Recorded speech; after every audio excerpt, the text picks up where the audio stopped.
So that's recording.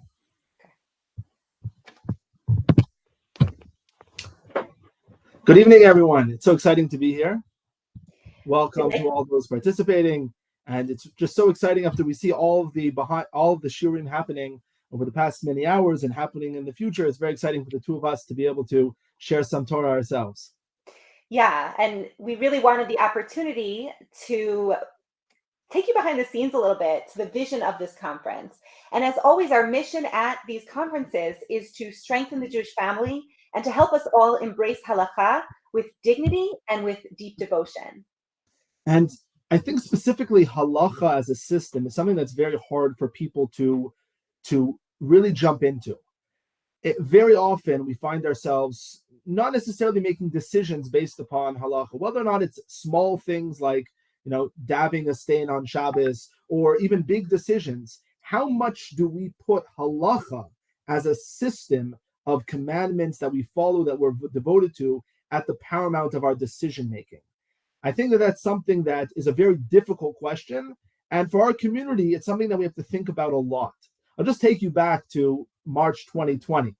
Rabbi Mazer, please do not take us back to March 2020. If it means you're doing a COVID story, it's one story. It's just one story. And I think that it really reflects, and we won't get back into COVID. Don't worry. That was all last year. This year, I think that there was a very strong article that was written at the beginning of the pandemic about how, in a very positive way, many modern Orthodox shuls were very clear to their congregants about how important it was to follow the COVID regulations. And I think that was a big Kiddush Hashem. But someone wrote an article and said they were surprised. This came out in the foreword.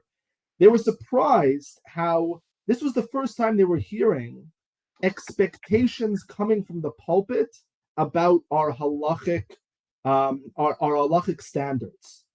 And I think that it's really something that we have to look into. How much do we see halacha and the standards of halacha as something that our community has to be expected to follow?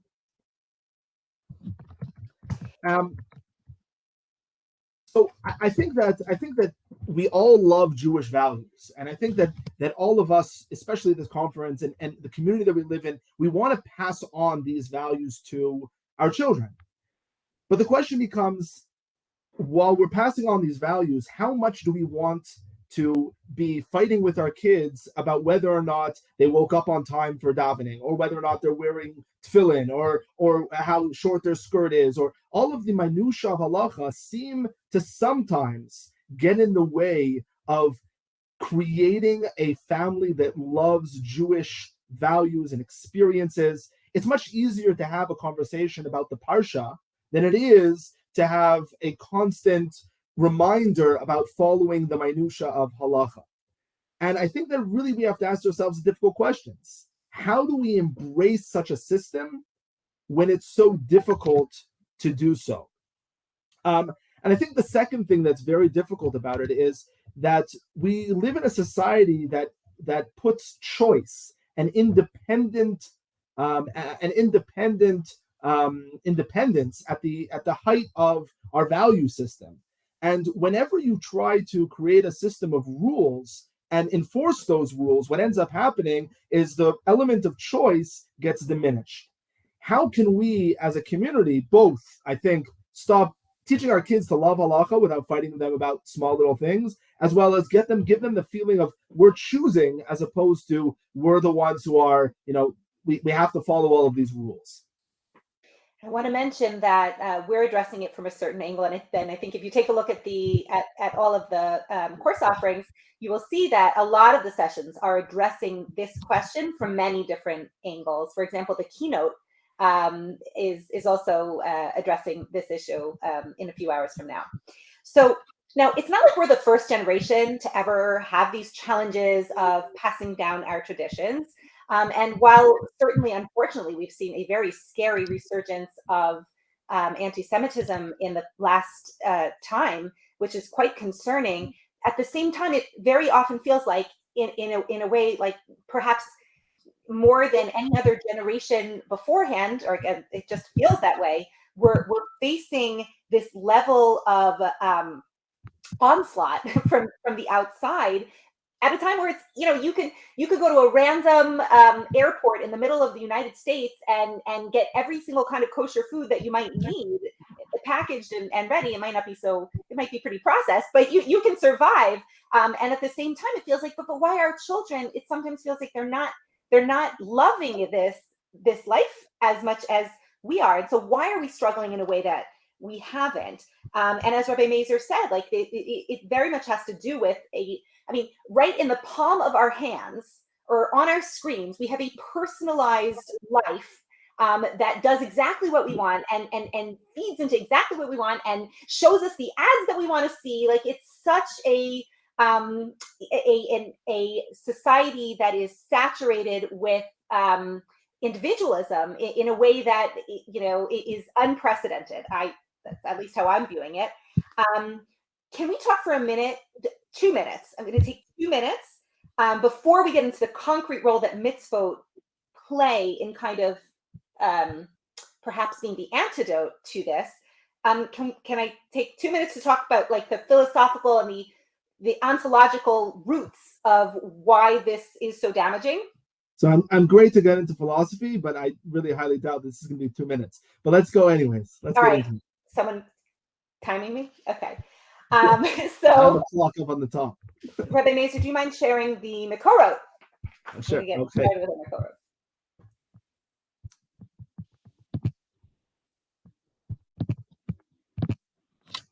Okay, so you can download the Makorot on the front end of the shiur, and we're not going to go detailed into each source, but here at least is something that you can refer to. So the first Makor is from the anthropologist Clifford Geertz, and Clifford Geertz basically illustrates the idea that Westerners see themselves as individuals in a way that is unique and versus other cultures in the world, and that they can't possibly fathom that other people might see it differently. So to quote, right, the Western conception of the person as a bounded, unique, more or less integrated motivational and cognitive universe, a dynamic center of awareness, emotion, judgment, and action, organized into a distinctive whole and set contrastively both against other such wholes and against its social and natural background, is rather peculiar. It is unique that's not how most cultures throughout history and even perhaps most cultures throughout the world think of this. So, but we've been raised on this individualism.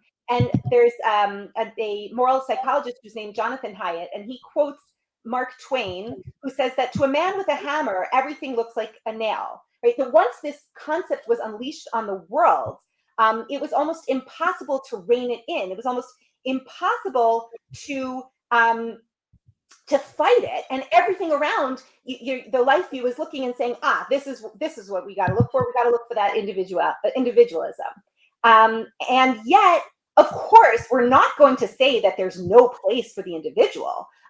We have many Makorot throughout Chazal which really substantiate that.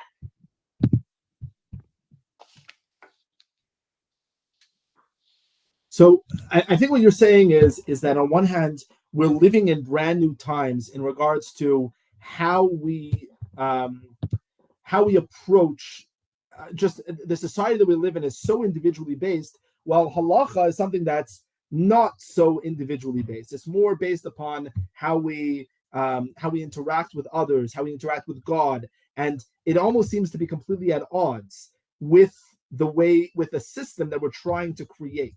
Or we're trying to teach our children a system which is based upon an ancient or the past thousands of years of history of people seeing the others and systems and societies. And what we're trying to accomplish is very much at odds with our current individualistic perspective. Right. And I think of a few different sources which reflect this idea. First of all, we have the Gemara in Brachot on Daf Nun Chet Amud Aleph.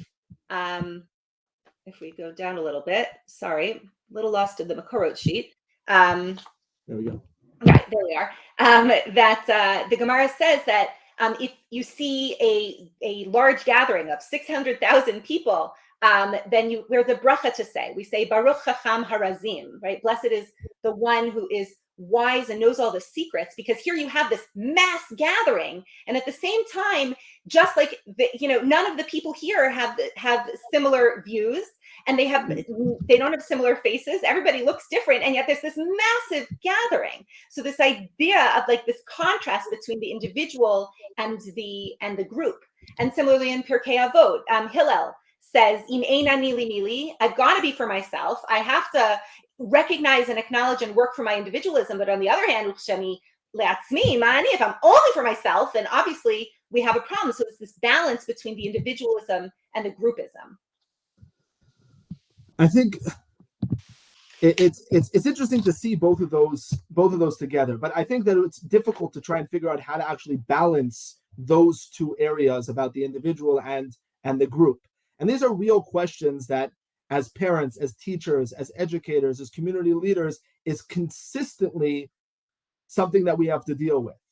Meaning, we are trying to, as opposed to creating an expectation of a group, we have to be calling on the hearts of every individual. And even though there are many, many sources that demonstrate that, it's hard to figure out how to create that balance or how to make that balance. Right. And, if you take a look at the very beginning of Breshit, we see that Cain is a cautionary tale on this matter, because Cain really demonstrates just how dangerous existential autonomy can be, where it's only about the self, right? When he asks, Hashomer achi anochi, like, am I my brother's keeper, right? That really reveals his belief, as Emmanuel Levinas, the Jewish philosopher, explains, that each exists for oneself and that everything is permitted. And Levinas says that's really, a lot of modern philosophers fall prey to this very lethal perspective. But rather, it's all about Kol Yisrael Arevim Zeh Bazeh, right? We're all mixed up in each other. For a Jew, a heteronymous system which draws us beyond ourselves and recognizes that, in its core, human consciousness is something we all share. Let me take a step back for a moment. I don't know if you're understanding anything I'm saying. Maybe you can let us know in the chat if you're understanding anything I'm saying, but maybe you're at the very least, you're decoding what I'm saying, right? Rabbi Mazer, I hope you understand what I'm saying. But basically, what enables two humans to actually communicate with each other is that we share consciousness. To quote the very last pasuk in Tehillim, Kol Yisrael, Kol HaNeshama Tahalel Ka, Hallelujah. The sense that we all share one soul is one way of interpreting that idea. And that is why we come from a more heteronymous system. And our host culture is one that is very much, since for the last 200 years, starting from the point of autonomy. And I believe that that's step one for making it so much harder to teach mitzvot as a supreme value.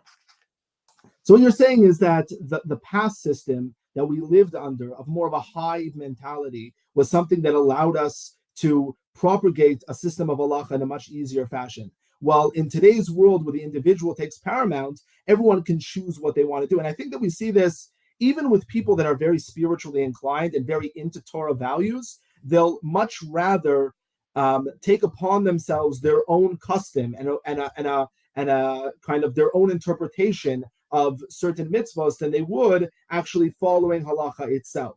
And I think this is, we're not talking about yes or no halacha, whether or not people keep halacha or not, but I think that we're really trying to get to the core of what allows our community to both, I would say, even engage in today's society, as well as, on the other hand, be able to understand and be devoted to a system which seems to be at odds with the individuality that we find so dear.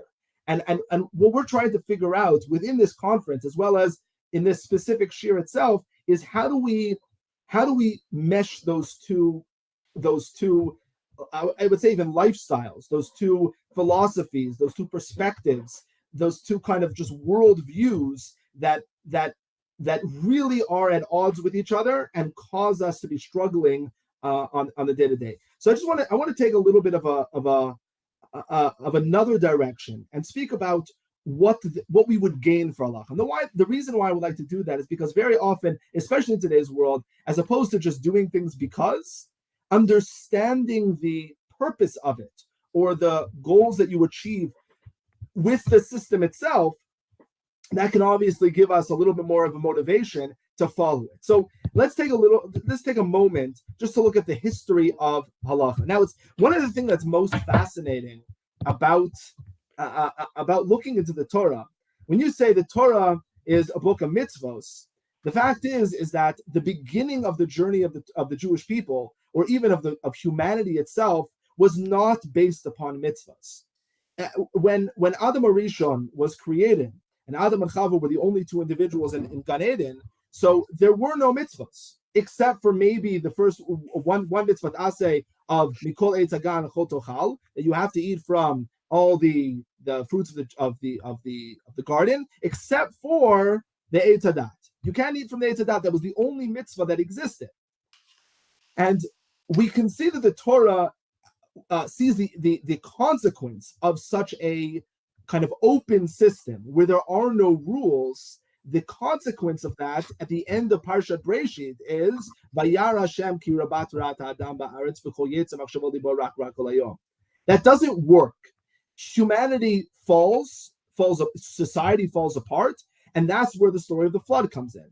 So we start off just on historically the way the Torah is structured. It starts off with a world which does not have any mitzvos or hardly any mitzvos, and then falls apart afterwards into a reality which society is totally corrupt.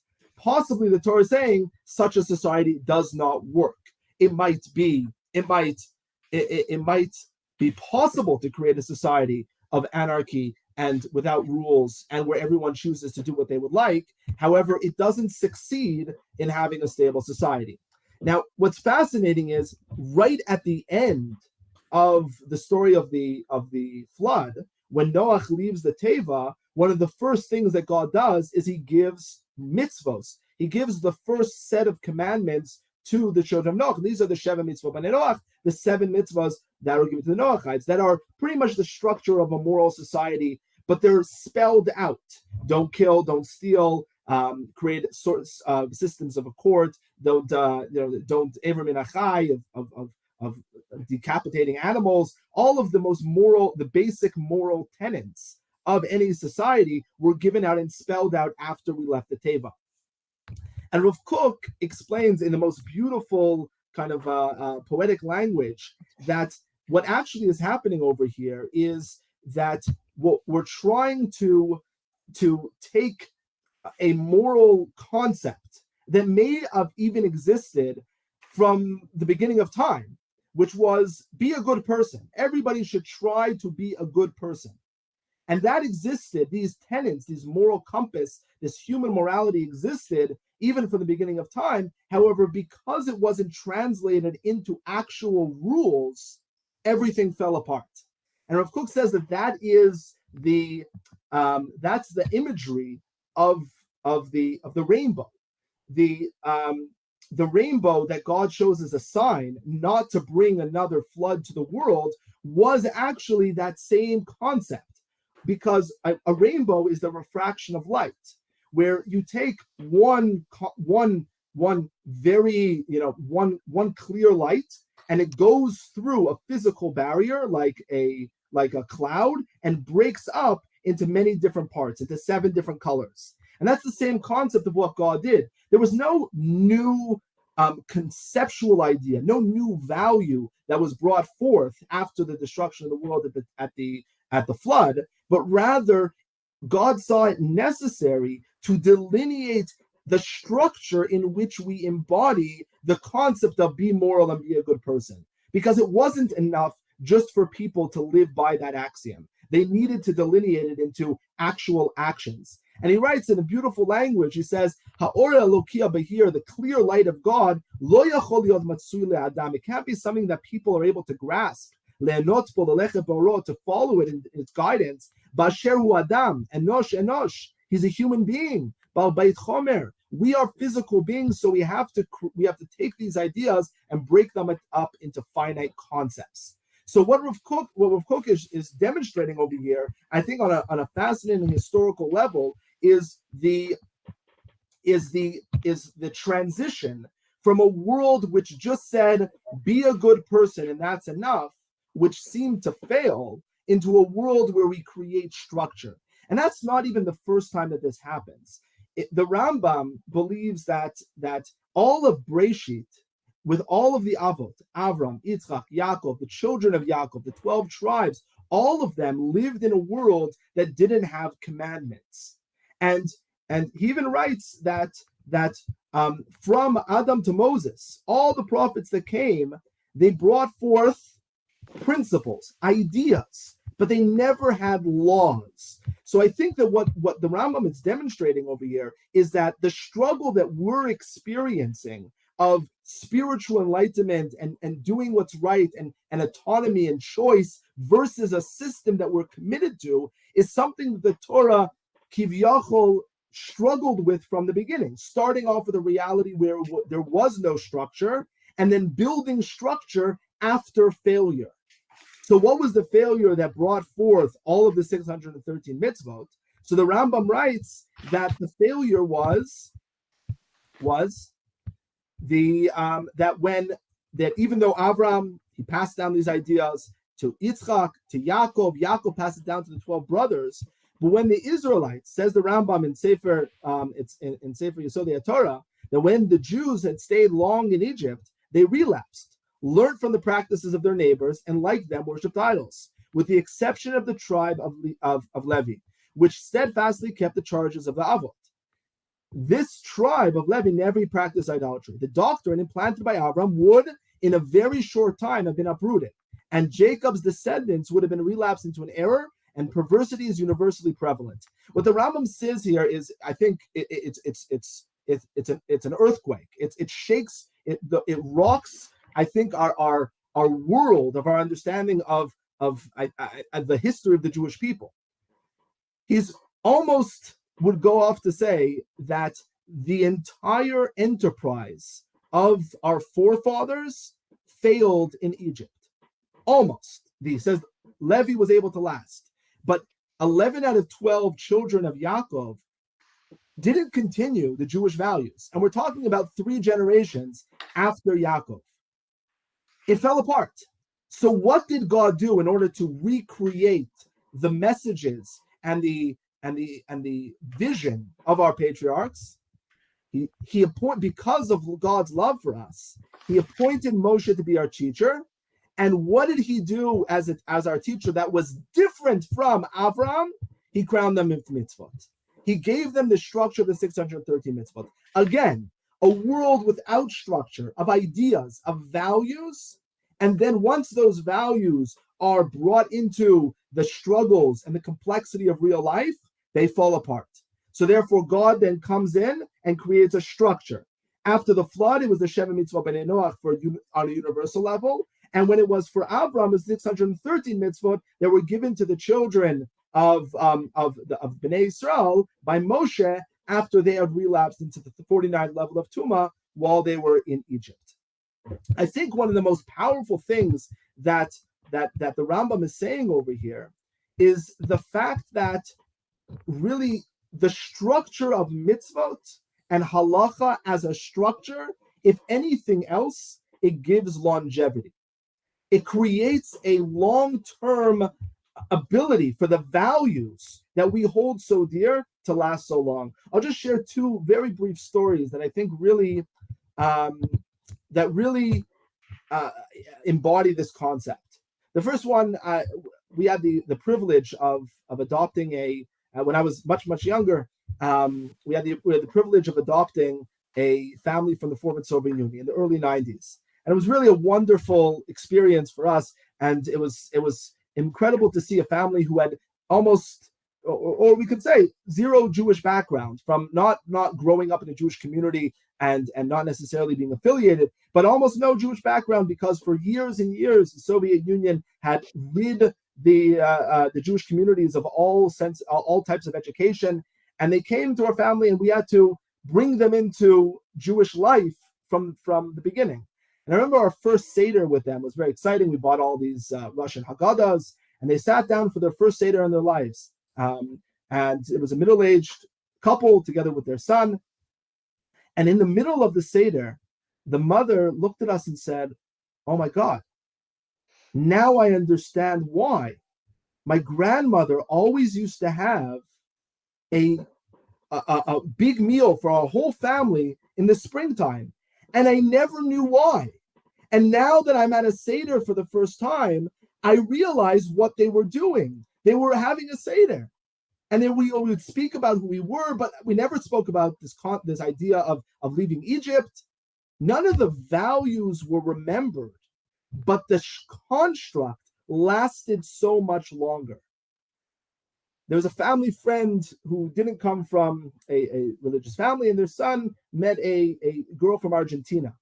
And they fell in love. And even though the parents were very disappointed, and they were struggled with the idea of their son marrying a non-Jewish girl from Argentina, eventually they agreed to meet the parents. And they flew down to Argentina together, and they were hanging out during the weekend, and Friday night came around, and the parents of the Argentinian girl said, "Hold on one second, just wait here." And the entire family left, went downstairs, and then 5 minutes later came back up. And the parents found that kind of odd. You invite us to our home and you just left in the middle of a conversation. And they asked, "Where did you go?" So they said, "Our family has a tradition, has a custom, that every Friday night we go to our basement and light candles." And the family from Montreal, the family from North America, who knew who knew why they were lighting candles, weren't lighting candles. And the family that was lighting candles had no idea why. Structure and customs and traditions have a much more powerful staying ability than any sort of concept of continuing Jewish values. Jewish values, in the amorphous sense, are very good for giving us motivation, but it's the structure that has the staying power that lasts generations.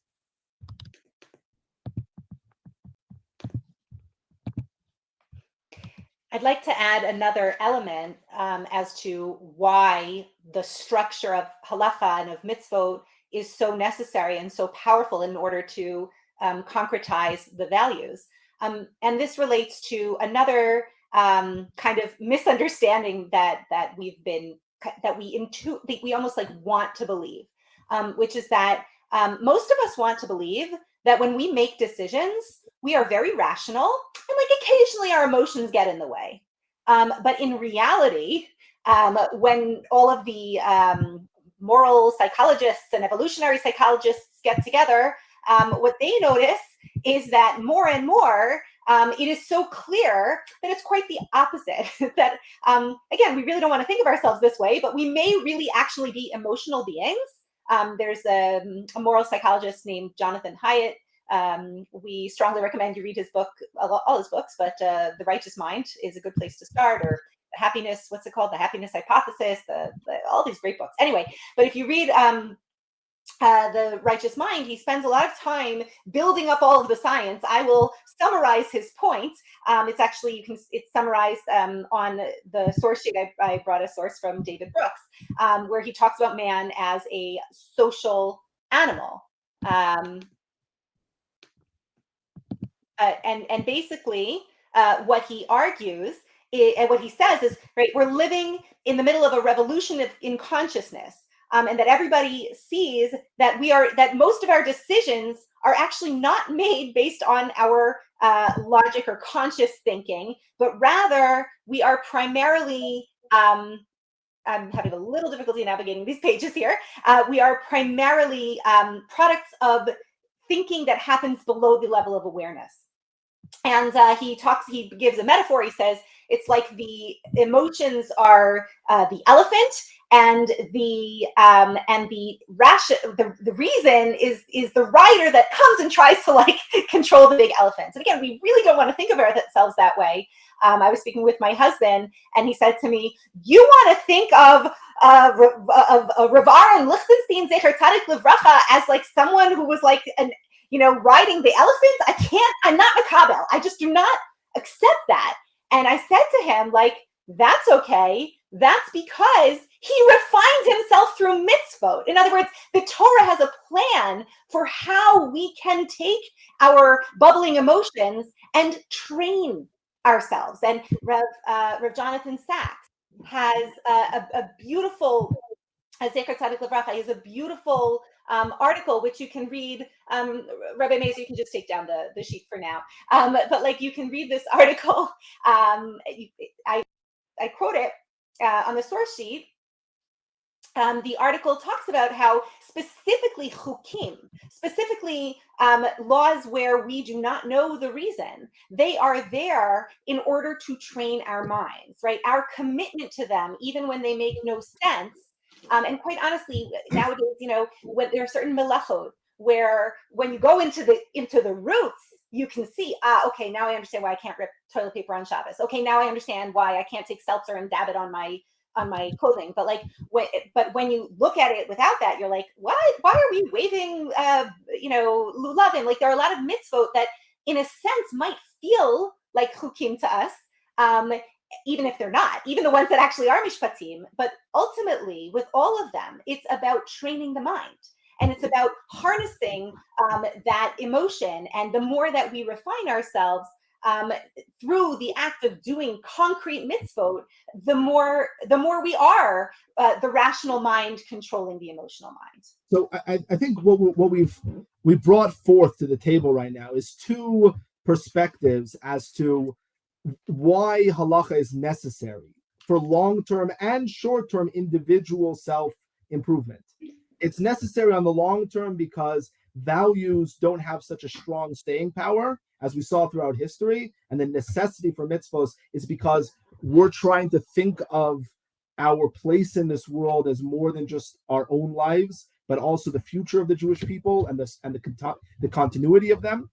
And the other hand, it's necessary in order to really be truthful about our human the human experience, which is that we're not really in control of everything that we want. And even if we do want certain things, we need a system that controls us, or to put in a more positive tone, more than controls us, but that guides us and trains us to actually accomplish the things that we want to accomplish.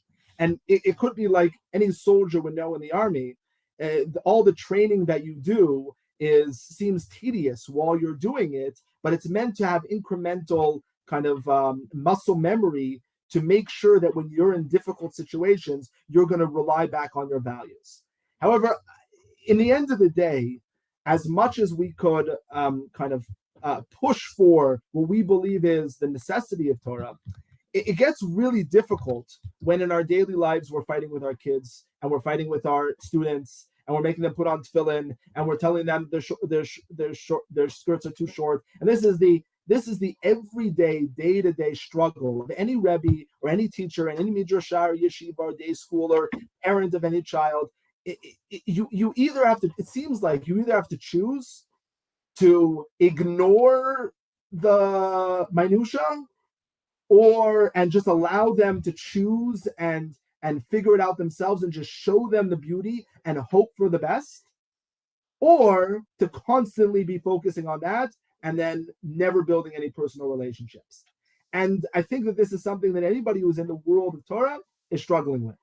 That balance between allowing our children and ourselves even to just embrace what we love and do it because we love it. On the other hand, to live within a world where we're constantly fighting for the minutia, and the goal is, sometimes the means become the end. I want to just, because of that struggle, I want to take us a little bit to the extreme, and this is one of my favorite sources, because of the fact that it actually shows a very extreme view of the other side, the side of focusing on choice well and above the idea of commitment. And so first off, I love how Midrashim take the stories that we know so well and give us these insights that brings a whole nother level of richness to the story. So it says that when Moshe Rabbeinu wanted to marry Tzipporah, he met with his father-in-law. That's always a fun conversation the first time you meet with your father-in-law, when you ask for your wife's hand in marriage.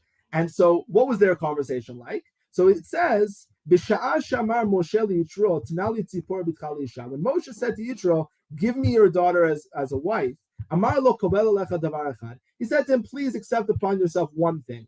Shani omer lecha, v'ani notna lecha l'isha. And then, if you accept this, I'll give her as your wife. Amar lo Moshe ma'u. He says, what is this? What is the one promise you want me to make? Amar lo haben sheyeh lechatchila yeh l'avodah zarah. Your firstborn son has to be given to avodah zarah, to idol worship. Mikan va'alech l'shem shamayim. After that, all your other children, you can teach them about God. But the first children, you have to teach them about avodah zarah. V'kibel elav. And Moshe Rabbeinu, our teacher Moshe, accepted this. Now, Yitro is not as we say in Israel, a friar. So he didn't just accept that. He said, Lo hashvali. He said, swear to me, by Shabalo. And he swore that he's going to give his firstborn child to avodah zarah.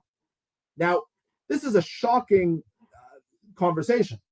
Firstly, why would Moshe agree to give his firstborn child to Moshe? But even more than that, why would Yitro demand of it? The Sichot Moser asks the question and says, if you look at other midrashim, it seems to be that Yitro had already accepted God upon himself. So why would he demand that his firstborn child should go to avodah zarah when he himself doesn't even believe in avodah zarah anymore? He had already accepted God. So he answers, that's exactly why he wanted the firstborn son to go to Moshe. He says, Ki even though Yitro was about tshuva, piresh mi avodah zarah, he no longer did avodah zarah. Asazot mi'achrat da'ato u'mi'akarato. The way that he came to this truth of believing in God was through his own investigation. He realized that avodah zarah was meaningless. And therefore, as any good Baal Tshuva would say, he wanted his children to go through that same journey. He wanted them to realize on their own the truth of the Torah and truth of God, as opposed to just accepting it because they were from birth. And so because of that, he told Moshe Rabbeinu, he says, I know you. You're a sharp guy. You're going to teach your kids to be just like you. I want them to have a chance. I want them to be able to choose for themselves. And the only way to do that is if you send them to the Avodah Zarah school. And don't send them to the Jewish school, because if you send them to the Jewish school, everything's going to fall apart. And the truth is, this is actually the way that Avraham came to realize God as well, our forefather. As it says in the Zohar, in a very extreme way, that it says that Avraham was awakened by the east. And when it says the east, it means the sun. He was awakened to the truth by worshiping the sun. And he was awakened to the truth by worshiping the moon. And this process of learning and going through that intellectual understanding brought him to a much higher level, of a level of accepting Judaism and accepting Torah and the truth that he believed in from his own volition. And so Yitro wanted Moshe to teach his children the same way, and Moshe accepted this. Now, the question then is, are they right? This extreme version of just allow them to grow and maybe even give them the most basic tools to think about things in the right way, and then hopefully they'll reach the truth on their own, and that's better than them being forced into it. What was he missing? So on one hand, you can say it's not successful. On the other hand, I think that maybe we can say it's not just not successful, but it's also missing a very valid point. And the Seichel Musar ends off by saying, Aval lo yada v'lo yivin, but he didn't understand that there was a very important element of Jewish life that we're missing out on. And that's Ikar Torah sheyaseh adam ke'eved, v'lo pi'akar torato. The element of is what he calls avdut, or translated in more colloquial terms, commitment. It's the commitment was an area of halach, of Jewish life that he wasn't educating towards. That if you allow for everyone just to choose that's wonderful, and it's very, very good for them to come to things on their own. But on the other hand, they'll come to their own and miss out on the beautiful side of Torah, which is the side of commitment. And educating our children to be committed to things, to be loyal to things, to be devoted to something is something beautiful that we can educate our children towards. That doesn't mean, obviously, that we have to completely live in the world of forcing, but we can see how both sides have their pluses and minuses. Can I, 2 points. Point number 1, in the 4th parak of Pirkei Avot, we learned about Elisha ben Avuya. There's that pesky. Okay, good. We learned about Elisha ben Avuya, and I mean, he who ends up as Acher, ends up off the derech, is kind of the cautionary tale. We know that the Sichos Moser, he's saying this as Rabbi Meir said, like in an extreme way, but at the same time, like immediately as soon as I started learning this, I was like, hello, when you teach someone young, then it's like, great ink on a fresh piece of paper. And when you teach them old, you're trying to, when they're old, you're trying to like write on crumbled paper, which is falling apart already, reflecting this idea that like what happens to our children, the formative years really does matter, which doesn't mean we can exactly say, this child went in this direction because of the following experience when they were a child. Like, humans are much more complex than that. The way our systems are initially built is very complicated and complex, and the way in which that interacts with the experiences that we had. But like we know that the formative years of how we spend time is so critical, right? So on the one hand, you could say like, we want people to come to it on their own, right? We want that pure experience. But in addition to the incredibly important value of commitment in and of itself as a value in and of itself, there's also this element of, is that really where we want to go, right? We know that the way in which we create a life, a beautiful life of Torah for our children is, it's not a guarantee, but it definitely is important ingredients toward a rich life of Torah. And I wanted to make one other point, which I'm forgetting at this moment. So carry on. No, I think Atara, you're absolutely right. That there's definitely this. These are really difficult questions, and that's whenever you see sources that are extreme in both directions. It's because the Torah or Chazal is trying to show us the complexity and the amount of thought and energy they have to put into trying to figure out that balance. And it's a balance that we have to figure out on the kind of when we speak to our spouse about how we want to raise our children. When a school gets together and tries to create the curriculum, and it's also a conversation that you have to have with yourself on a daily basis. Is this worth the fight? Is this not? What am I giving them the value of commitment, or am I allowing them to have an experience that's written on their consciousness that is going to have long-term repercussions? These are very, very important conversations, and I think that those conversations themselves is the only way that we can come towards some sort of reconciliation of how we teach our kids about halacha and commitment to Torah that is so necessary. But on the other hand, if we do it in the wrong way, can be something that has an opposite effect. Right, like perhaps if it's done in a more authoritarian way as opposed to an authoritative way, it can have a negative impact. Right. When it's overbearing and as opposed to like out of stern, caring. I want to mention what I forgot before, which is a statement that has kind of stuck with me throughout my parenting and throughout my own religious living, is from Rav Cooperman's from Michlala, where he said, first we say Ein Kelokenu, and then we say Mi Kelokenu. In other words, first we have that basis of commitment, that submission to the heteronomy. And after we establish that core concept of commitment, then we can ask the questions. Then we can come and say, like, well, how do I make this personal for me, right? We're talking about this calibration between the imena mili mili and the uchshani le'atzmi ma'ani, right? Balancing those two. And it's the same thing here. We come in with the commitment, and then we come with the layer of questioning and asking and wondering. Right. And I would add on to that not making that transition though is just as dangerous as not having all the parts. Meaning, if you keep your education only stays within the world of Ein Kelokenu, then things are going to fall apart just as quickly as somebody who doesn't have that Ein Kelokenu to begin with.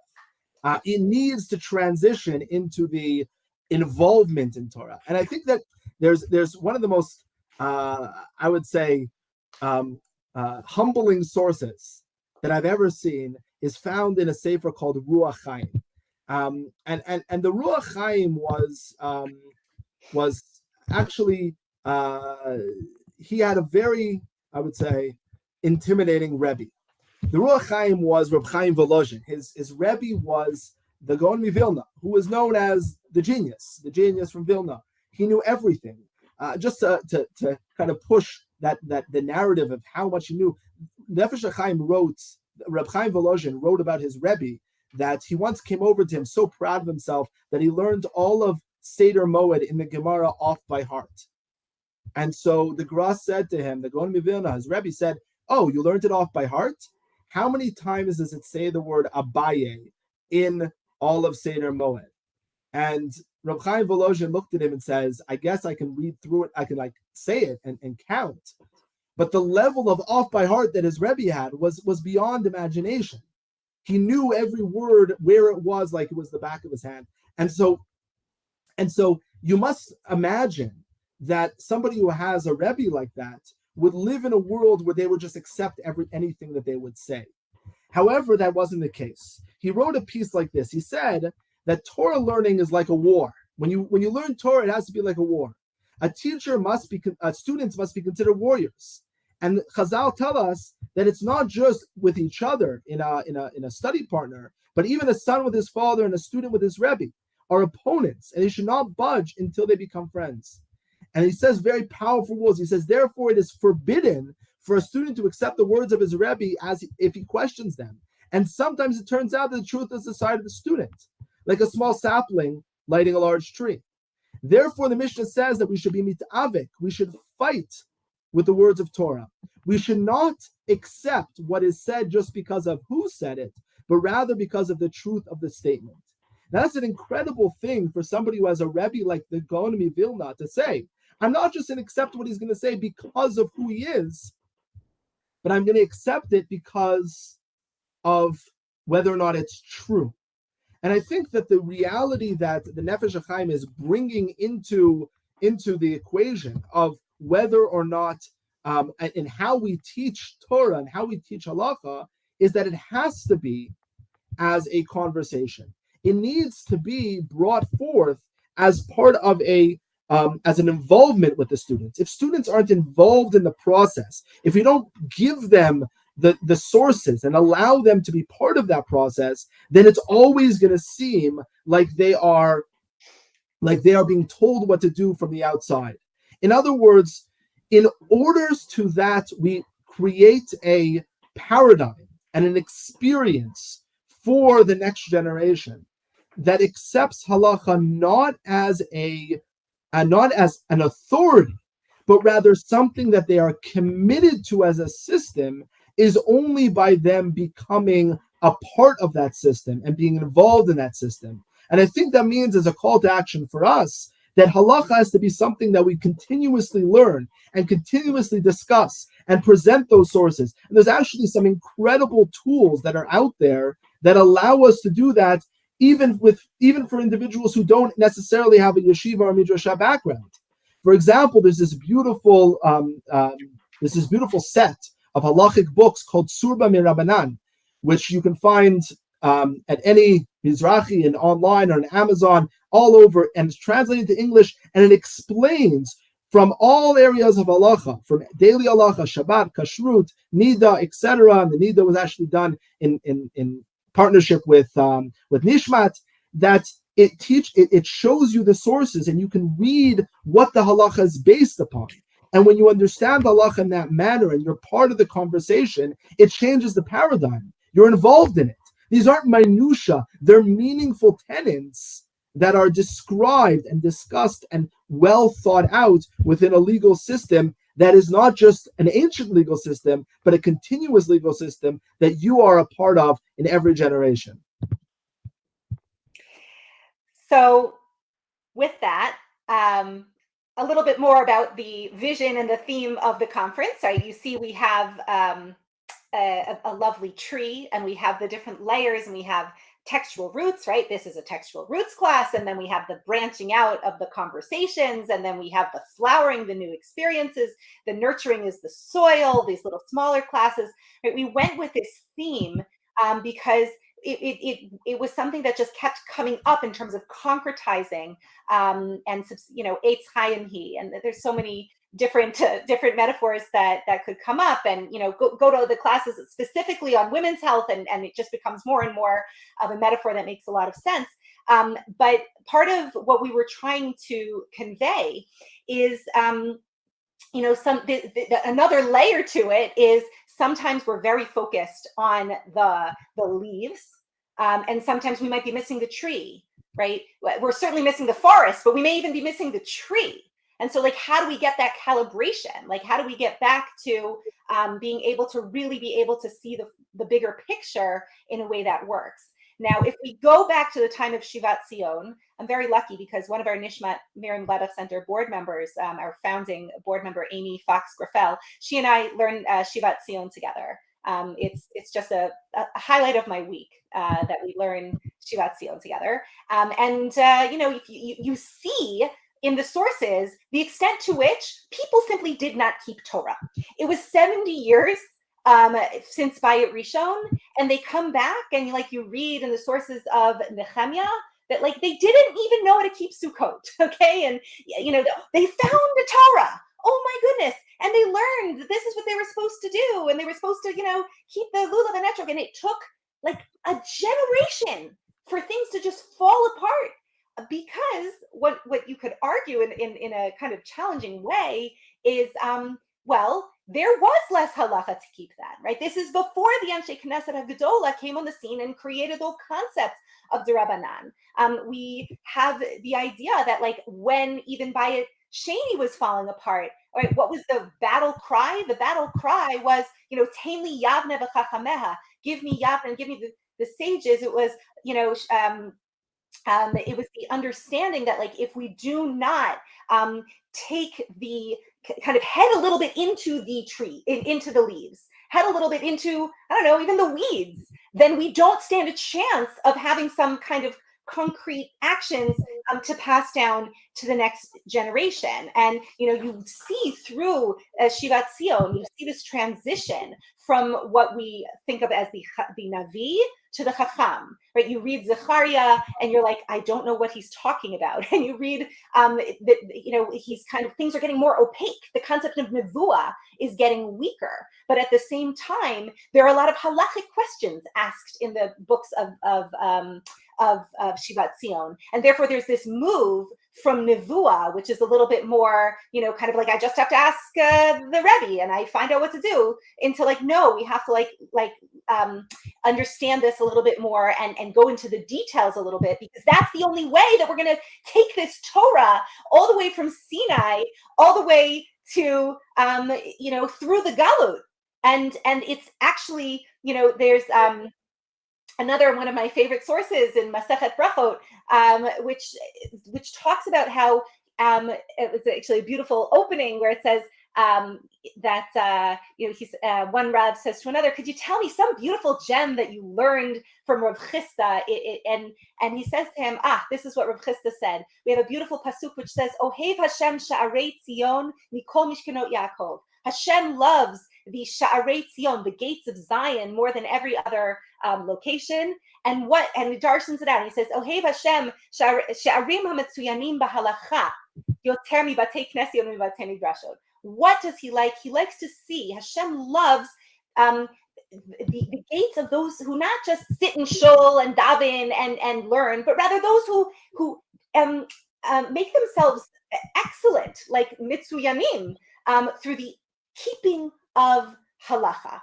There was a need to go down into the details for a while. But now we come to another one of my favorite sources, which is Rav Kook's gorgeous description, which is titled, Chacham Adif Minavi. And here, what he says is that, he explains that Moshe Rabbeinu had this consummate combination. He had this unique ability to simultaneously understand the general principles and also the exacting demands of the particulars. But after Moshe Rabbeinu, the principles were assigned to the prophets, and the particulars were assigned to the Chachamim. And what happened over time is throughout history, there's been a bit of a battle, right? The sages, we went to another extreme, and the Chachamim were the ones who predominated over the voice of the prophets. There became an imbalance in favor of all of the particulars, and perhaps we missed the tree. And Rav Kook predicted, it's unbelievable. You read it, you have to read the source through in depth because it's just so gorgeous. He correctly predicted that during our lifetimes, Nevuah would survive, right? The concept of, the kumbaya, of the ruach and of the spirit and of the great feeling would very much revive. And we've seen that in the last 100 years. But perhaps the nuances and the details would take a little bit of a back seat. And so we would swing to the other extreme, which is, again, pair that with the individualism and the focus on the emotional, to the exclusion of reason. Again, I'm not arguing for getting rid of it. It's about being able to calibrate in the right kind of way. And so like the punctiliousness in mitzvot would fall by the wayside. It would seem passé. But Rav Kook says so beautifully, he says, this will continue until the radiance of Nevuah will reemerge, not as an unripe fruit, but as the first fruits full of vitality and life. And prophecy itself will acknowledge the great efficacy of the work of the sages, and in righteous humility exclaim, "Hachacham adif minavi." Right? The details still matter. Ad biat goal. The details still matter, and this transcending of one-sidedness will vindicate the vision of unity expressed by in Tehillim, and the soul of Moshe Rabbeinu will reappear in the world. So this struggle that we have been describing, based upon the words of Rav Kook, is something that is meant to reconcile itself within how Rav Kook, always in his optimistic way, is noticing that struggle, where we went on one hand to the extremities of freedom and ideas of the Nevuah as big ideas that weren't necessarily focused on minutiae, and then we spent thousands of years focusing on the minutiae in order so that we can hopefully come to some sort of reconciliation. And I think that that's what our community is all about. We have that banner of being able to both commit ourselves to the system and understand the importance and the necessity of the structure, because without it, we don't have longevity. Without it, we don't know how to control our elephant, as you brought down in heights. And without it, we don't have any way to reach our human potential. And on the other hand, we need to create commitment. But by creating that commitment, we have to make sure that we're not losing the importance of individual engagement. So I guess our call to action is more engagement with the halachic system, more engagement with learning halacha, talking halacha with our children, teaching halacha in schools in a way where they're part of the conversation, in order so that we don't first and foremost lose the years of working on the minutia that we spent thousands of years on, to make sure we don't fall to the kind of the issues that they had in Nehemiah's time. But on the other hand, not learning from what was and growing from it to the point where we're able to have both of those ideals at our forefront.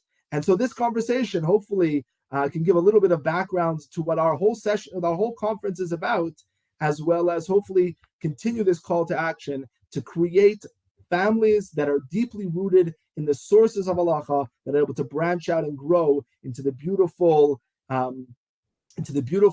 message that we have as a community to give. Can you hear us? Good night, everyone. Good night.